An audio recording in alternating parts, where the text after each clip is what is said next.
که نماز خوب خواندن تماس میگیرن، مولوی صاحب ما نمازم خوب شده، حالا چرا تغییر نکرده زندگی من؟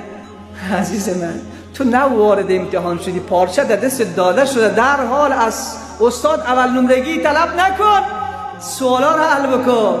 تو خونه و داخل امتحان شدی، الله یک بار ببینه که تو به خاطر پول نماز میخوانی، به خاطر درد نماز میخوانی، به خاطر دختری که دوست داری نماز میخوانی، یا به خاطر بلند الله.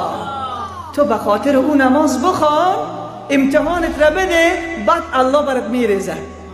در حال طلبش نکن، بگذار، نگرانم نباش که از دستت میره. نه نمیره. من خب هفته پیش گفتم یوسف او نگران نبود که چیزی از دست من میره، داخل زندان پیر میشم. الله گفت نه یوسف، داخل زندان 7 سال، 23 سال است، 7 سال داخل زندان، 30 ساله بیرون میکنم، 125 سال برای شما داد. یک بار بگو الله اکبر.